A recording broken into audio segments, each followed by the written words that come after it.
installment of the Sustainability Leadership Presentation Series. So thank you everybody for joining us today. A couple of housekeeping items. All attendees are in listen-only mode to prevent any background noises, but you are invited to ask questions and can do so a few ways. One is to put questions directly into the WebEx chat box. If you hover over your screen, you should see a speech bubble icon, and that will open the chat feature. If you are in a live viewing room, you can give your questions to your room host, and they will put them in the chat box. And lastly, you can ask questions through Twitter using the hashtag SLPSThursday. So today we have Ann McCollister and Mo Ahmad joining us to present on the state of electric transport in Nebraska. Ann is the Executive Director of the Nebraska Community Energy Alliance, a 33-member interlocal cooperative agency, and Mo is an Associate Professor with the Durham School of Architectural Engineering and Construction at the University of Nebraska-Lincoln. So I will go ahead and turn it over to Ann to start us off. Thanks, Olivia. I particularly want to start this presentation with a special thank you to Benjamin Newton. Mo and I gave this presentation at the Wind and Solar Conference, and he called me later and he said, I would really like to have you present this again at the Sustainability Leadership Presentation Series. Mo has updated his data to reflect, November numbers, which we did not have. And then the second big thank you is to the Nebraska Environmental Trust. I have the title here, The State of Electric Transport in Nebraska. That is the state of electric transport in Nebraska as it is important to NCEA and the Nebraska Environmental Trust. The trust grants funding under 5 categories. Our grants to fund our projects come from the local members at a 50-50 match. But the trust requests for its 50% that we prove, that we demonstrate CO2 emissions reductions and the economic benefits of electric transport. So it's always very important to me to recognize the Nebraska Environmental Trust and the importance that they bring to this project. Ben, next slide. Ben, there you go. Thank you. Electrification Coalition, which is a national interest group that formed in 2008, 2009, came out with an electrification roadmap. And this is what the data on here is dated. I love the graphic because it orients us to how 2 very separate sectors, electric power and transportation, were completely separate then, and they are merging together. If you look at the graphics on the left side, we have locally derived power sources. We're not shipping them in from another country. They're right here at home, and they supply electricity, to which we have added transportation over on the right side. Now picture when utilities or communities add solar arrays. Imagine the city of Superior or Gothenburg or Central City or Fremont or any of the new cities coming on board with utility scale solar. You have a solar farm that is now providing energy to that community for lighting, for retail, for heating, cooling, lighting, and then now transportation. It's going to be a game changer when it comes to scale. Ben, next slide. So the Nebraska Community Energy Alliance formed in 2014.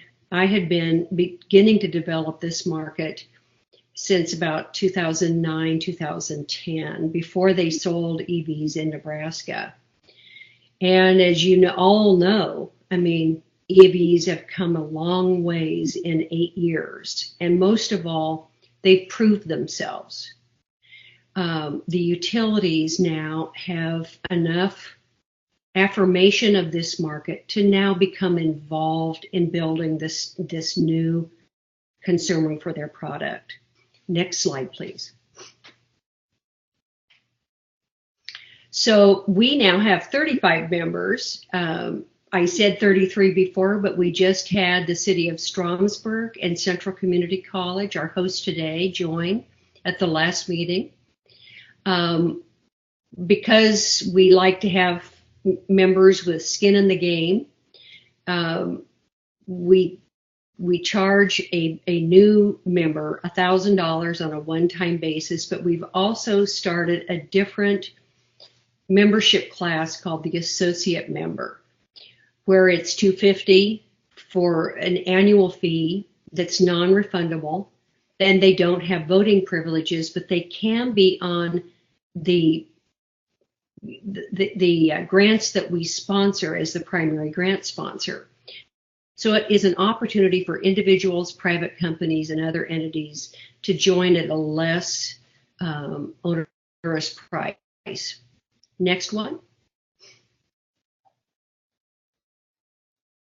So the mission is to build and promote advanced technologies in building and transportation. And the way that we defined an advanced technology was one that reduced energy use, lowers greenhouse gas emissions, and cut costs to communities and organizations. The members themselves, by their grant requests, sort of self-selected the utility scale solar as the best bang for the buck for buildings, and then electrified transportation as, the best alternative to alternative fuels vehicles that would do these three things to advance our mission. So we have, I think, a pretty dynamic board of folks that range dominantly from city administrators and municipalities. The members are the city councils and the governing bodies. They're not just a person from a community that has an interest. It's actually the legal municipality or the legal entity. Next slide. So this is really kind of a short summation of what we've built in Nebraska since we got started in 2014. $8 million represents the funding partnership of both the partners that were on given grants and the trust match. This year, we have a request in for over $500,000. That's sort of the sweet spot that the trust is looking for. Next slide, Ben.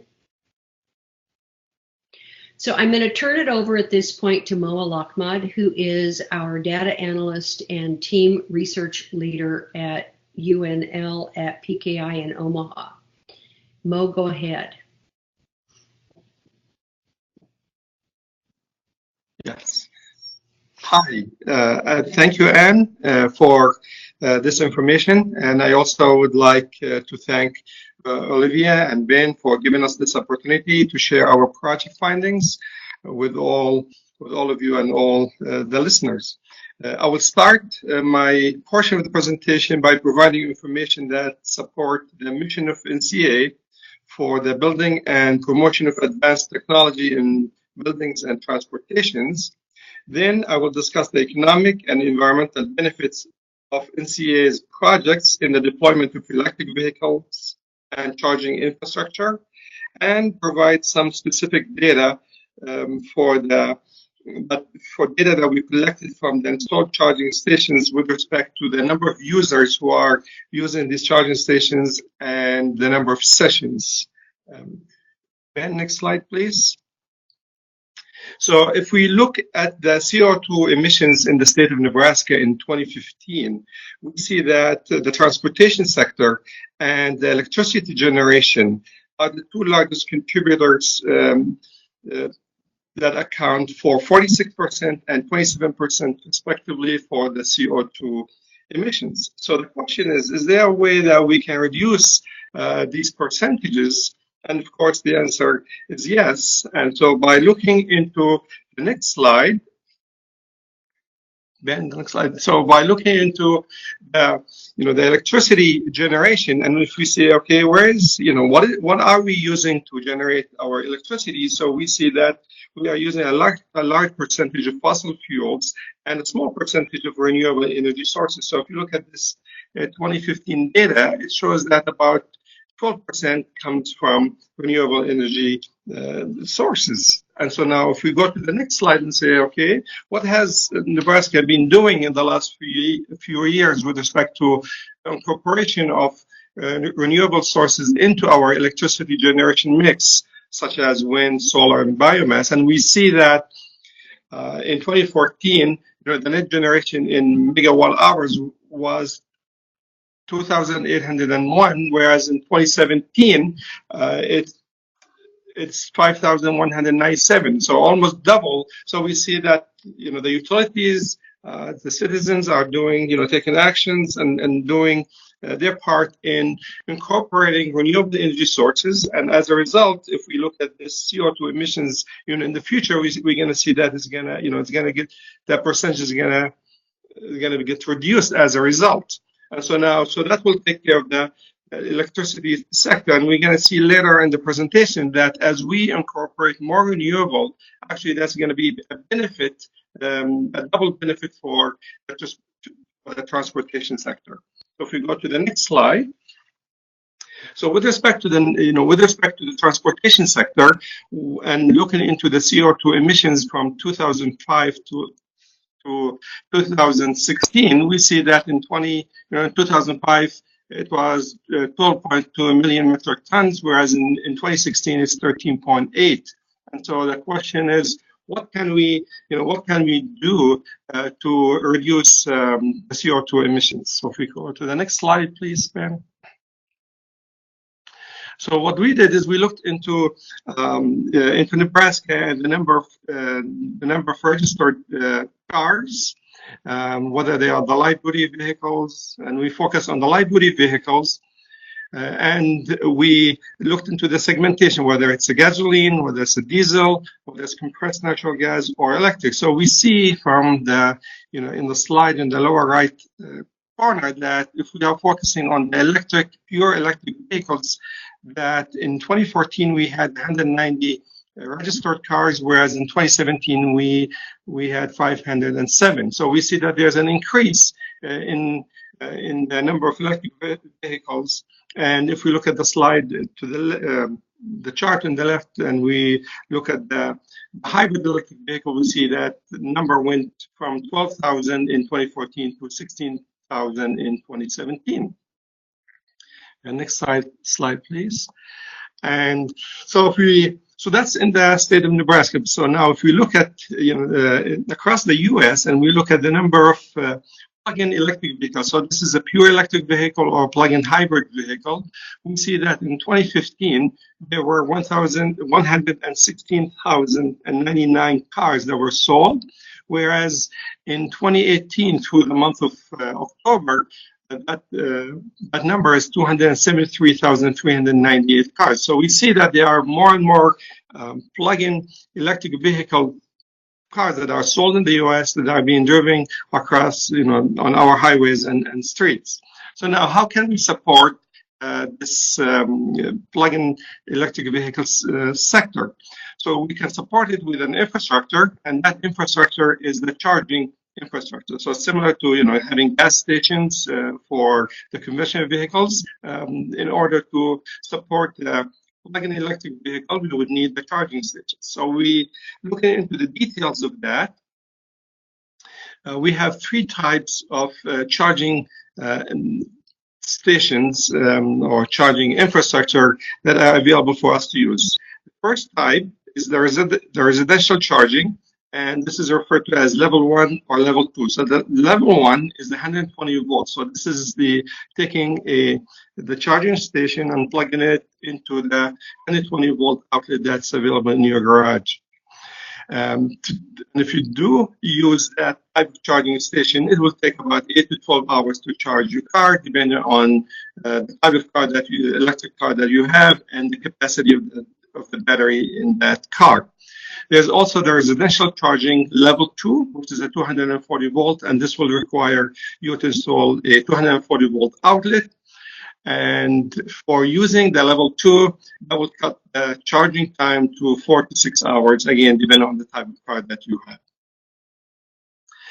Then we can look into the commercial charging, and in commercial charging we also have the level 2, so that's the same type of charger, but now it's used in public spaces and at workplaces.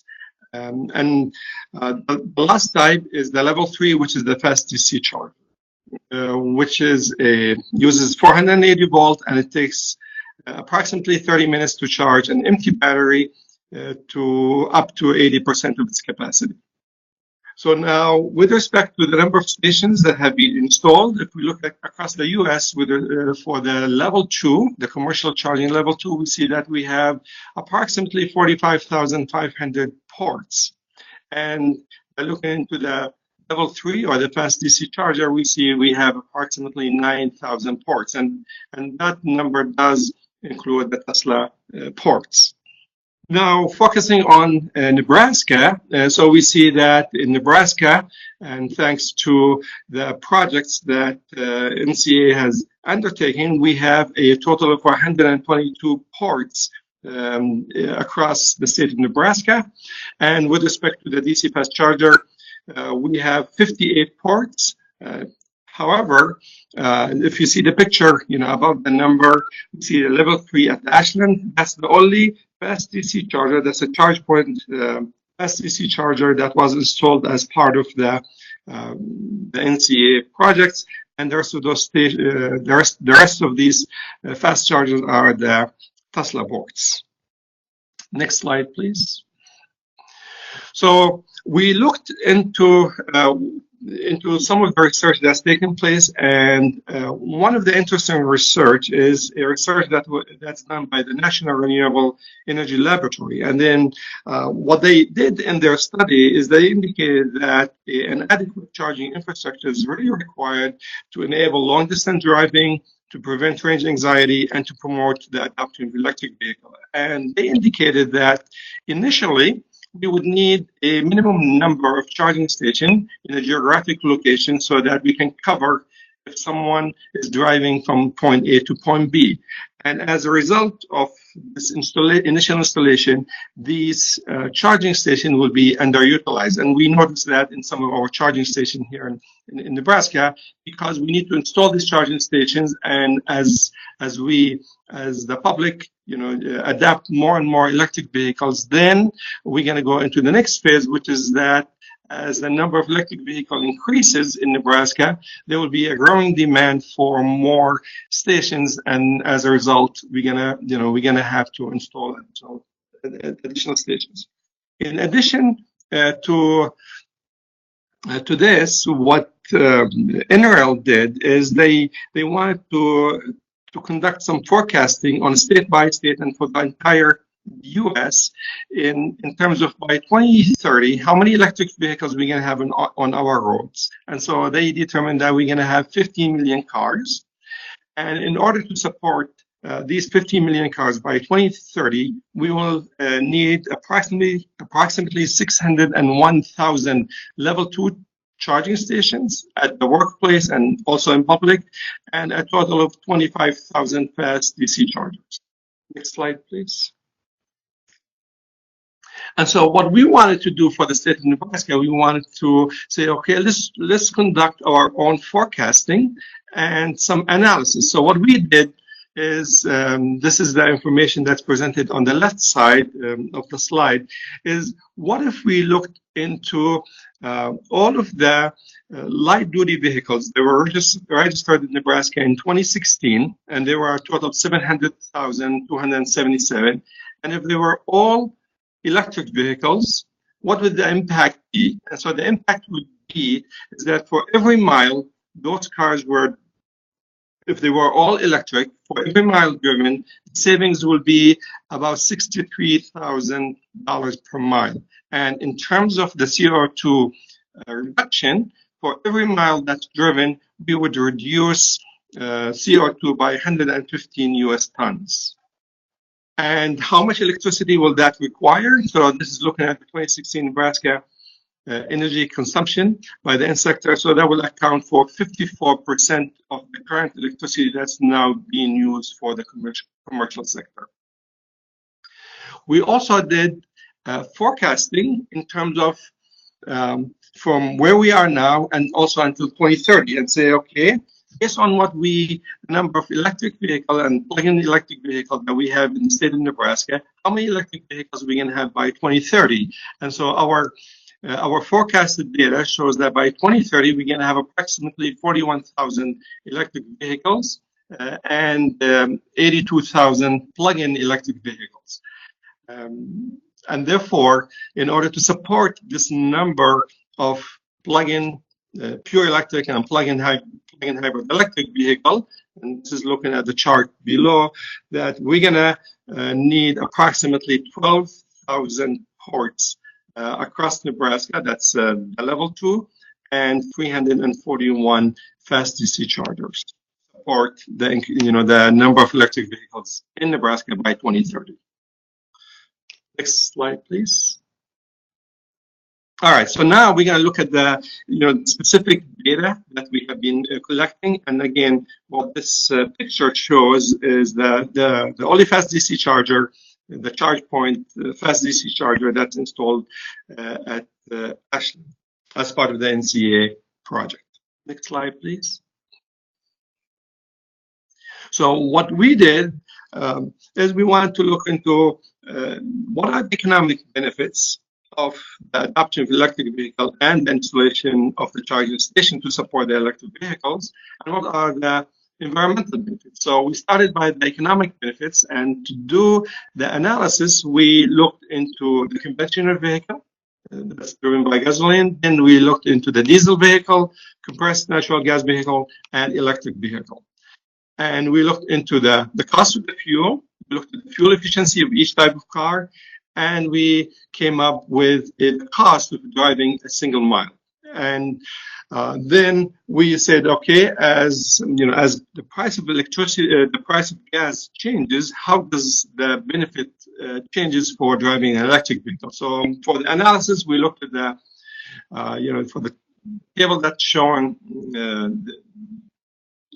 for MPPT, we saw that there's a saving of approximately $951. This is using the price of gas as $2.63 versus 10 cents per kilowatt hour. Then we looked at the maintenance and savings as a result of driving an electric vehicle, and we added the fuel and the maintenance. And what we did is we looked at all the communities who are participating in our analysis. We looked at the price of their electricity, and we looked at the price of gasoline, and then we came up with this chart that's on the lower right-hand side that shows the prices, and you can see that the savings changes depending on which community you live in. And so I didn't show the community, but instead what I gave MPPD-E-G and so forth. So if you want more information, we have this detailed report that we publish on a monthly basis, and that will be available at the NCEA website, and I will share that with you at the end of the presentation. Next slide, please. Then we wanted to look into the environmental benefit, and again we compared the 4 different types of cars, and with respect, so we can see that for every mile that you drive a conventional vehicle, you're going to emit 382 grams of CO2. In order to compare that with the emissions for electric vehicles, we needed to look into the electricity makeup, and that's why I discussed the electricity makeup at the beginning, at the beginning of the presentation. And so, looking into the MPPD 2016 energy mix and using that information and doing the calculations for driving a single mile using an electric vehicle, we see that driving an electric vehicle for every mile that's driven, we will emit 165 grams CO2. So now we can compare driving a single mile on an electric vehicle that will emit 165 grams of CO2 versus driving a single mile on a conventional vehicle, which will emit 382 grams. Next slide, please.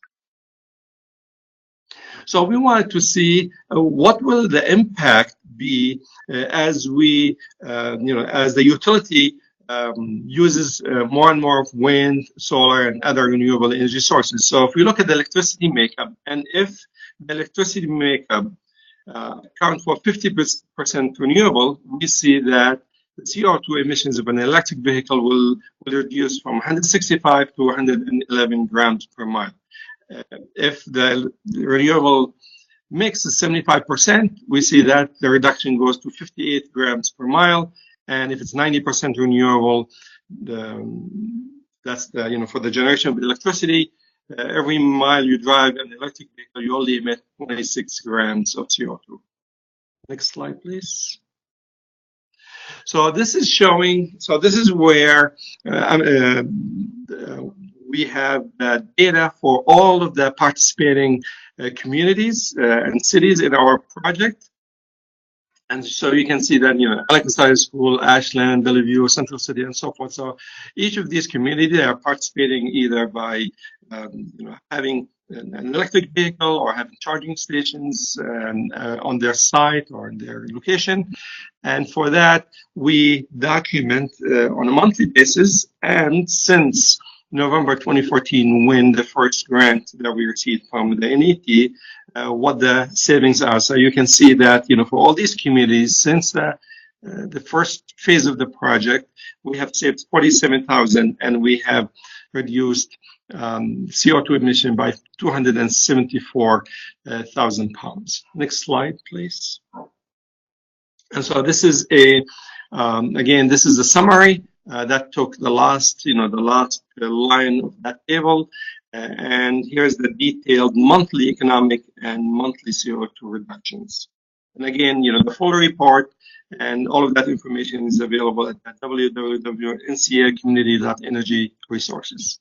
Next slide, please. So now we wanted to look into specifically, since we have access to the charging stations, we wanted to see are people using these charging stations? How often are they being used, and so forth? And so what we did is we looked into yearly data. So since 2013 through 2018.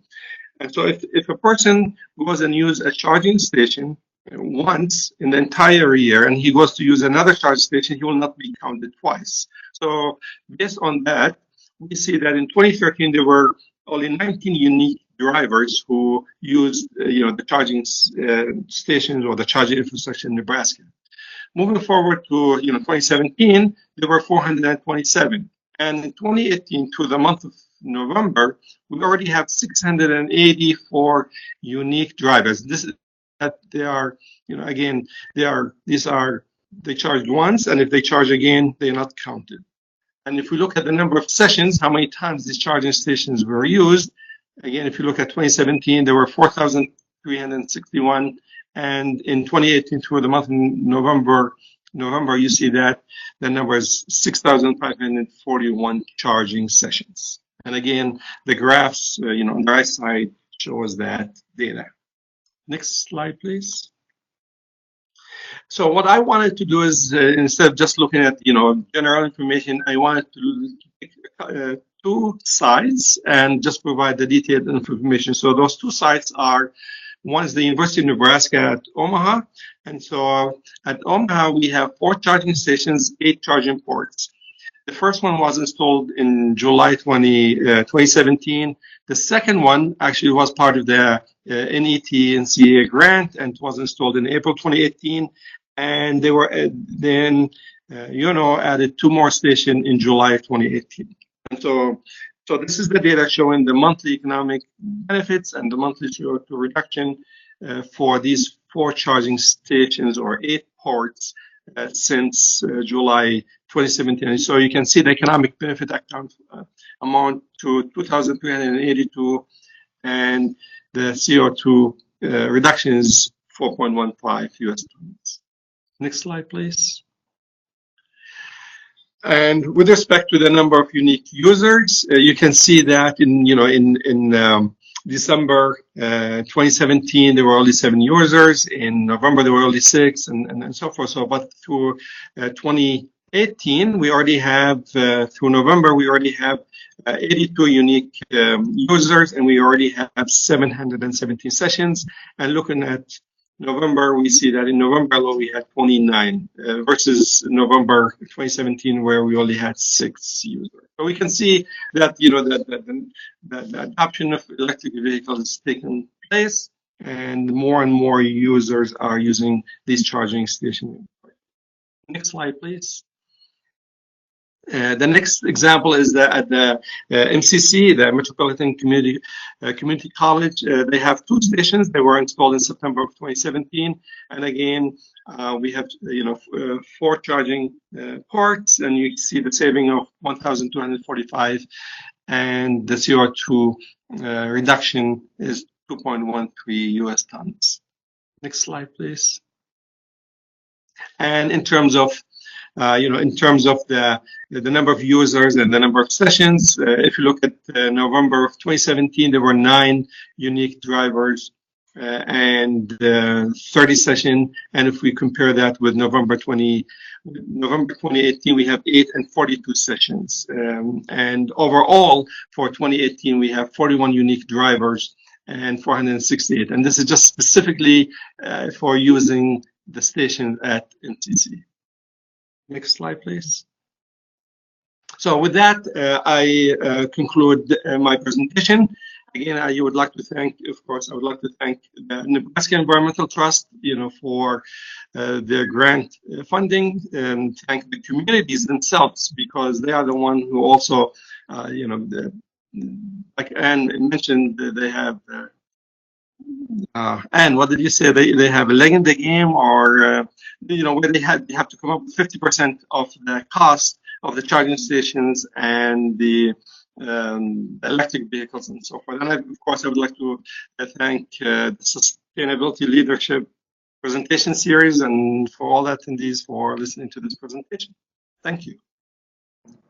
Thank you so much. So we will go over to questions. So if anybody has a really burning question for Mo about like the data specific stuff, please go ahead and ask that now, because he only has a couple minutes before he has to run and go teach one of his classes. Otherwise, if you have any other questions, Anne is definitely very knowledgeable and she can answer those. So again, you can put them in the chat box, or you can put them through Twitter with the hashtag SLPS Thursday.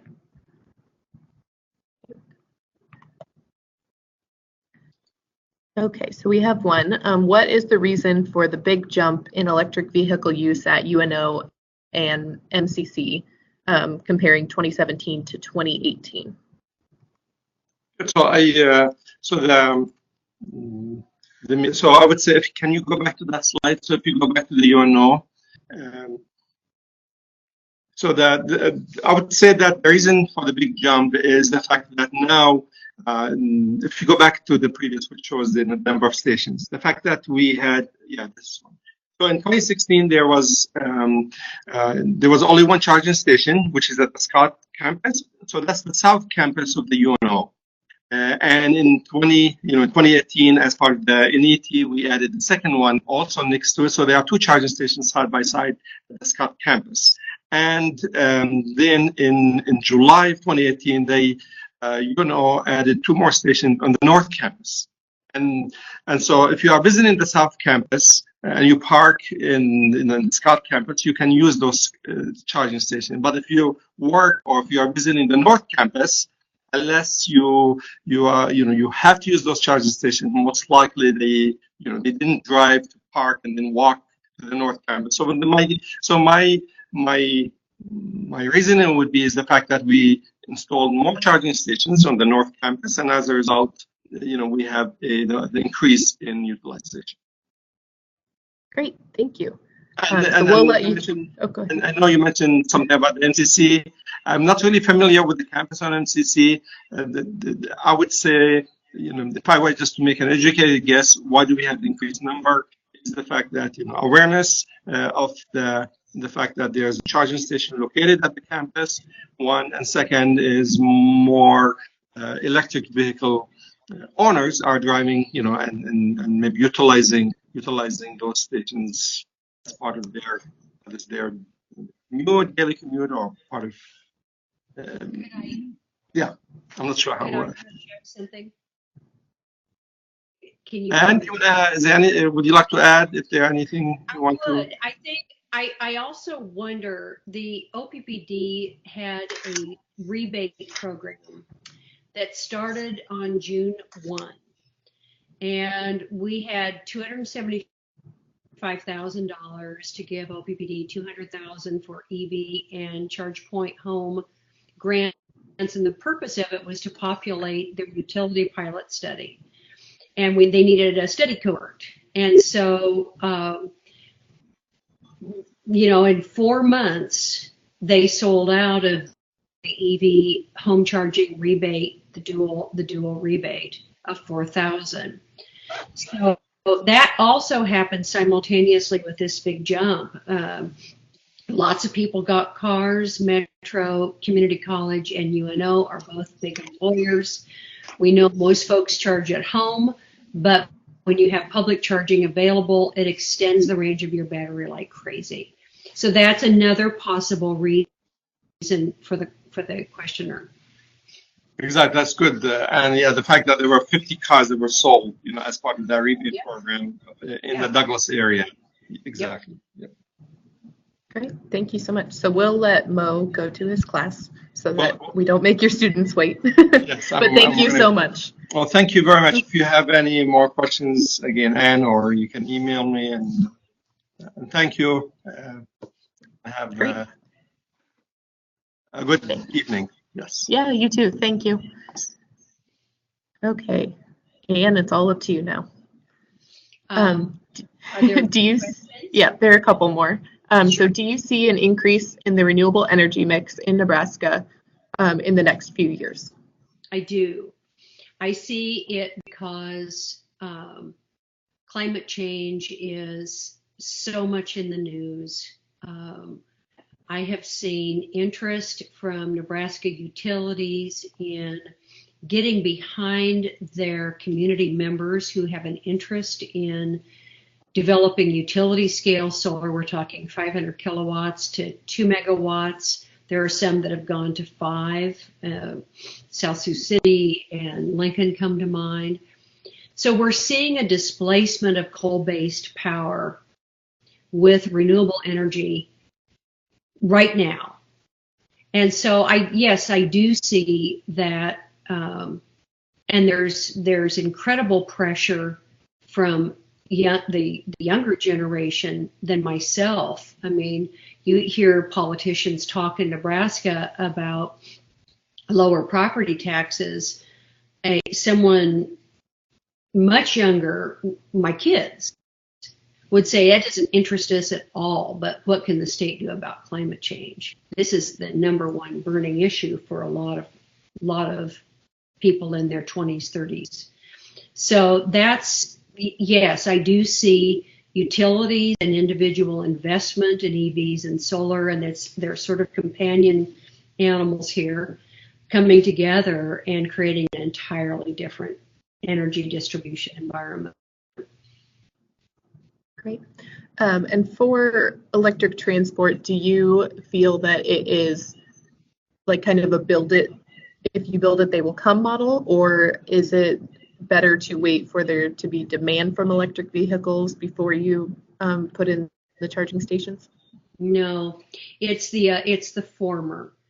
The person who is interested in buying an electric vehicle will feel reassured by the presence of public charging stations, because the public investment is being made.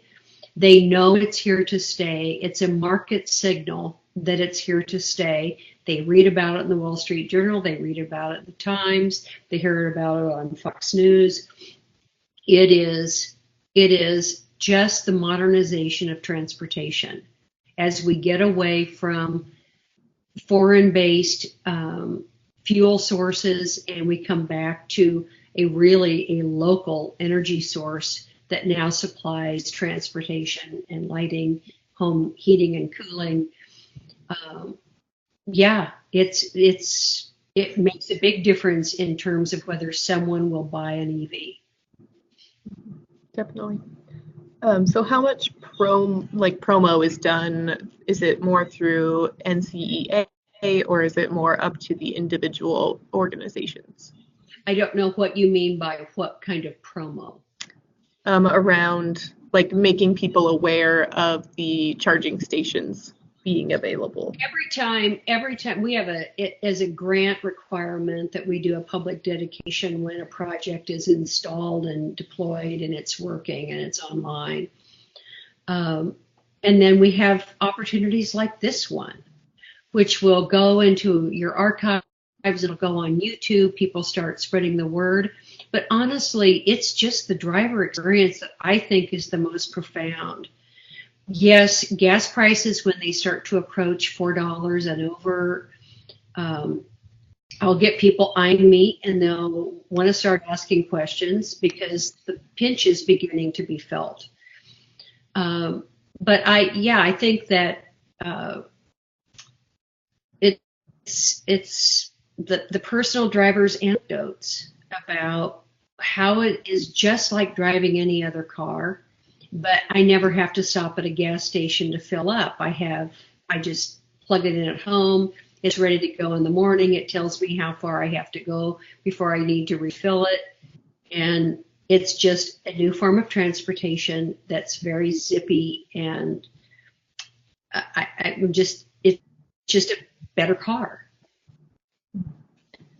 Okay, and is there an Electrify Nebraska map of charging stations, or is the ChargePoint user relying on the app for finding the stations? Well, NCEA has a map of locations, but it's the ChargePoint network, and the reason why we have ChargePoint charging stations is that they're networked. So the people who own them, the citizens of Gothenburg or the citizens of Lexington or what have you, any of our members, people can look on their smartphones. It makes no sense to have a driving infrastructure where people can't find them and they have to drive around and try to locate them. And then when they get there, they're in use. So we wanted the data that was available on a network charging station, which is why we use the ChargePoint system. But yeah. Great. Okay. So that's all the questions I have right now. So if anybody has any last questions, go ahead and put those in the chat box. Any last words, Anne? Any comments you want to add or anything like that? Well, it's the quotation that I used high up in the slides, that more will happen in the next decade than happened in the last 100 years as it comes to transportation, because the electrification is such a profound move. I think the electrification of transportation will be more rapid than people think, and I'm excited about that because I think it's rapidly moving toward a place we need to be. Definitely. I'm excited too. Yeah, thank you. Thank you. Okay, so I think that's all the questions we have. So the presentation has been recorded. It'll be up on our website in 1 to 2 weeks at www.cccneb.edu/SLPS. You can also find all of our past presentations on there. So our next presentation will be Thursday, February 7th, and it'll be hosted by the University of Nebraska-Lincoln Environmental Studies program. So thank you so much, Anne, and of course Mo, for that great presentation. I really enjoyed it, and I'm excited to see what the future holds. Thank you. Have us back in a couple years. Yeah, definitely. I'm excited to see how much has changed since then. Yeah. So, and thank you to everybody for watching.